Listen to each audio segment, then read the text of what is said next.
Hello and welcome. The Ukrainian attacks are continuing. There are reports of significant territorial gains, but a lot of it is unproven. We'll talk about whether the counteroffensive has really taken off now, and we try to analyze the situation as far as we can actually judge it if we want to do sourced criticism and not just propaganda.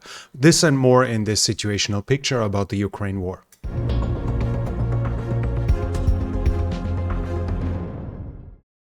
Before we can start talking about whether the offensive has actually started, we need to make a definition what an offensive actually is or how it works. Generally, we can divide it up into three parts. One is the preparation.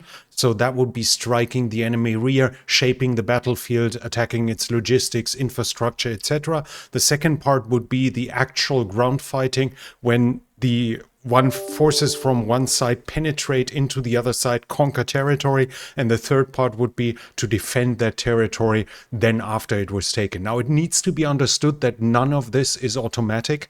The first phase does not have to lead to a second phase, and even the second phase does not automatically have to lead to a third phase, as in each phase the attacker or the potential attacker can decide that the goal he has achieved was either already enough or it is not possible or not reasonable to continue. If the initial phase, the shaping of the battlefield, was not successful enough, then obviously the attacker can rather stop his whole offensive before he suffers heavy losses. And if after the second part he decides that the territory he has taken is not worth holding, that the destroyed enemy material and troops, that the destroyed infrastructure have been a success, then he might very well retreat as well. So to talk about whether the offensive has really started is actually kind of difficult until we see huge columns crossing the front line.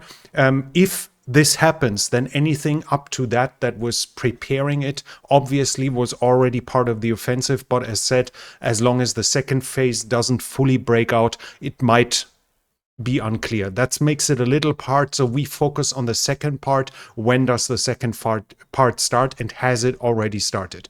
First, we want to start about what is being reported here about the Belgorod region. You might find maps like this indicating or implying that the Ukrainians have taken huge swaths of territory already inside of Russia. Obviously pro-Ukrainian Russians fighting. Now we know that some Poles were involved as well, and that is supposedly contested area. So this should more or less mean like an area like this here, it was like this.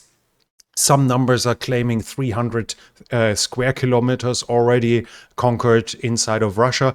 That seems to be complete nonsense. The only thing that seems to be true, and even here it seems to be, is that Novaya Tavloshanka is currently still occupied by pro-Ukrainian Russians. Let's call them, for simplicity's sake, Ukrainians, that they are still occupying this, but anything else here might be small raids. Even the Novaya Tavloshanka thing is not completely sure, because they have been there before and they seem to have withdrawn just to come back again. So this is more or less a distraction. Let's talk about the areas where actual fighting is happening at a bigger scale. The first thing is Bakhmut. There are some reports, this is Avdiivka. There are some reports that at Bakhmut, the Ukrainians have already freed Berchivka. This is unconfirmed, but they might have advanced here. Slatkov, the pro-Russian military blogger, is saying that the Ukrainians infiltrate the southwestern part of Bakhmut. It is unclear here whether he means this area that was already talked about in the last situational picture, whether there are reinforcements being sent there, or whether they're actually already entering the proper city. It's just mentioned that it's happening with tank support, so this seems to be somewhat bigger, at least to a certain degree. He also reports that the Ukrainians are pressuring towards the direction of Klishivka and Kudyumivka. There is no report whatsoever that the Ukrainians have actually captured anything here. It seems that they keep up pressure, do artillery preparation to maybe advance here, and it would be likely that they plan to get the high ground in the south of the city, maybe the southeast, to create a turning maneuver to force the Russians to withdraw from Bakhmut proper. Further south in Avdiivka, there are reports of Ukrainian attacks on Vodiane and Opitne.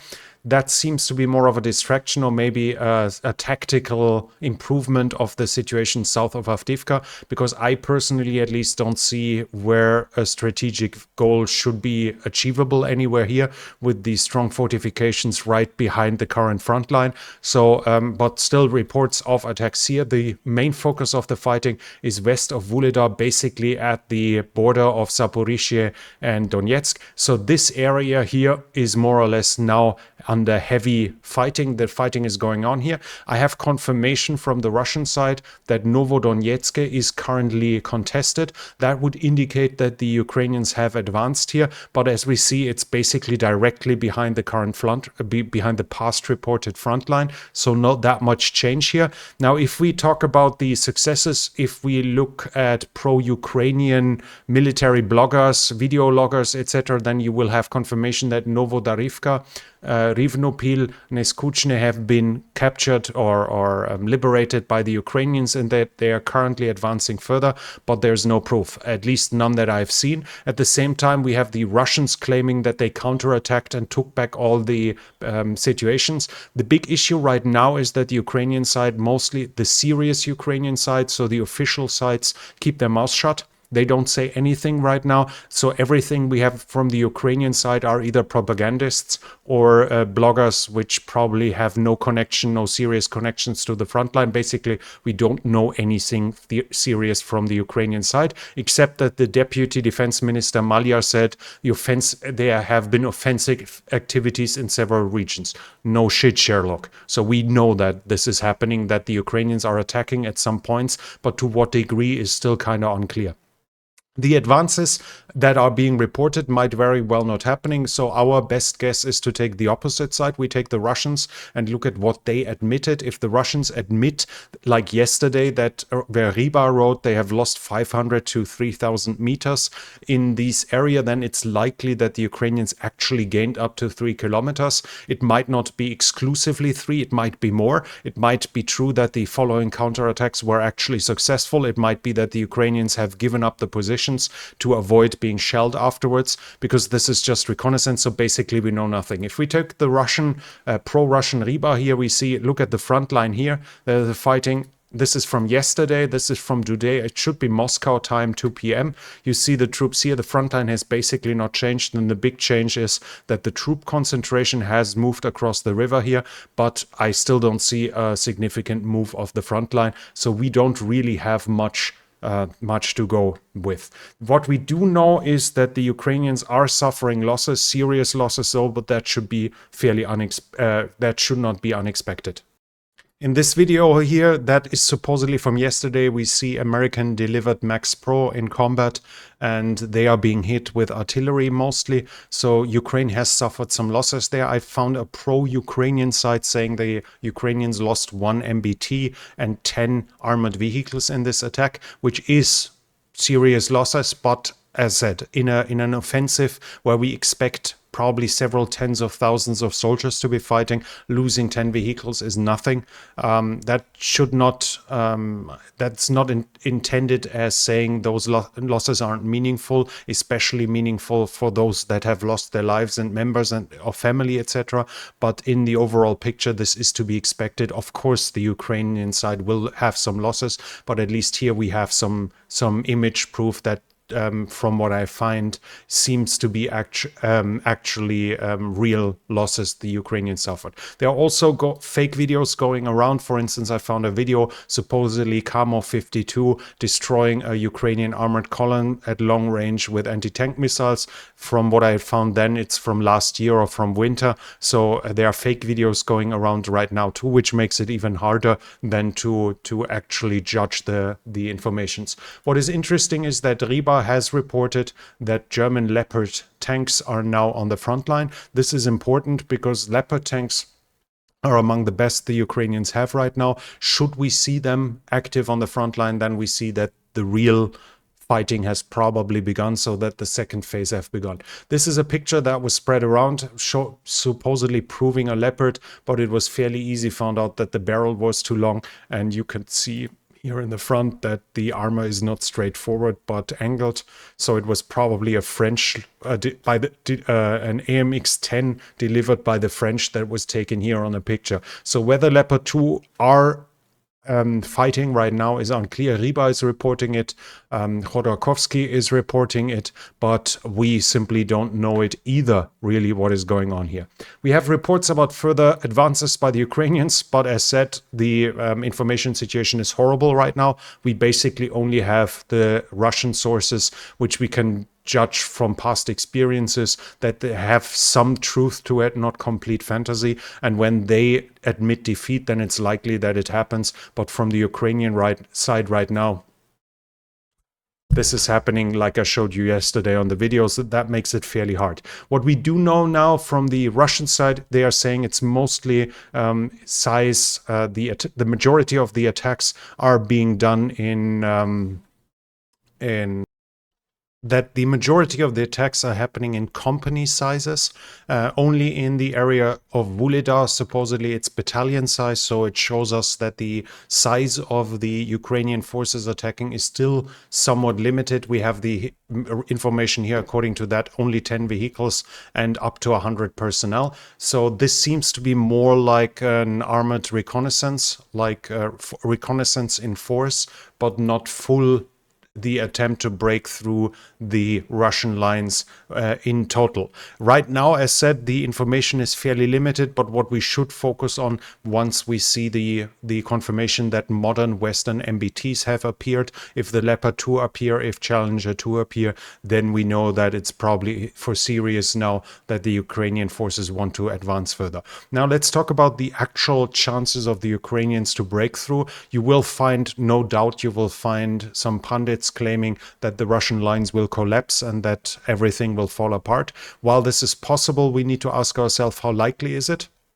The Russians have built extensive fortifications in the south of the front line, but Ukraine has received everything they need theoretically to break through. So for every measure the Russians set up, the Ukrainian side has received the countermeasures. So the big question will be, have they received enough, and will they employ it competently enough? Generally, we can ask us more or less 4 questions. Which side has the decisively better morale? So which side is breaking earlier than the other, either to stop the attacks or to run away from the attacker? The second would be, which side is decisively using its material better? While the question of quality and quantity will be an important question as well. The side who decisively uses its material more competent, better, will not need quantity or even quality superiority if it just uses what it has significantly better. The next question would be, how is the compared training level? How good of a soldier are the soldiers on each side? And finally, how is the cohesion among the units? Now, obviously, there again, we can rely on all the Western reports that the Ukraine is superior in every regard. For the last thing, at least, we have some more or less facts, at least some reports. For the last question about unit cohesion, there is a report that Wagner forces, when they try to withdraw from Bakhmut, have been faced with IEDs, with roadside bombs, and then were shelled with artillery, but not from the Ukrainian side, but from a Russian unit that supposedly wanted to destroy Wagner. They did a counterattack and actually captured a lieutenant colonel. The video of him admitting to it is spreading around on the internet. Now, if this might still be some kind of weird PR event that Prigozhin does, I think he's well capable of thinking of something like this. But should this be true, then we actually have a report that Russians used heavy weapons against their own, against other Russian units fighting on the same side. If this is somewhat just a sign of the overall composition of the Russian forces, then we can expect the Ukrainian counteroffensive to be highly successful. So unless I feel forced to give a definitive answer. I think that which I don't see a reason to, why I should. I don't run a Ukrainian propaganda channel here, so I don't need to say, yes, Ukraine will wipe everything away. But generally, does Ukraine have a serious chance? Yes, they do. It is quite a realistic possibility that the Russian lines will buckle, that the Russian lines will fall apart, and that the Ukrainian side will advance even through the defense in depth because of higher competence, of higher morale, of better employment of weapons, of higher quality of weapons, etc. That is fully possible, but it's not guaranteed. The Russian side, as anyone knows, an enemy has a vote too in every battle. The Russian side has a choice to use their own tactics, has a choice to employ countermeasures, and we will just have to watch how the Ukrainian side will advance. While Ukraine has a serious chance of striking even a decisive blow in this offensive, it is far from certain that it's going to be. We will just observe it here and try to be as objective as possible, as the long-term viewers here know know me to be here, that I try my best to be as objective as possible in a way that actually sticks to the goal of finding out the facts, not just doing propaganda. If you enjoy this, if you're looking for a channel that doesn't just do Ukraine hoorah propaganda, then I would obviously be happy to see you as a new subscriber. Please hit the subscribe button then and click the bell icon so you don't miss future videos. And if you like this, I would love to have a thumbs up and leave some comments for the algorithm. What do you think about the Ukrainian advances? Do you think they will break through to the Azov Sea? Start discussions among each other, among the other viewers, and leave your comments. All of this is really helpful with the algorithm and thus helps the channel overall. This channel is only possible because of support from viewers like you. If you like to support the channel, you can do so by the means in the description. Thank you very much to everyone already supporting the channel. That's it from me for now. Thank you for watching, and I'll be back.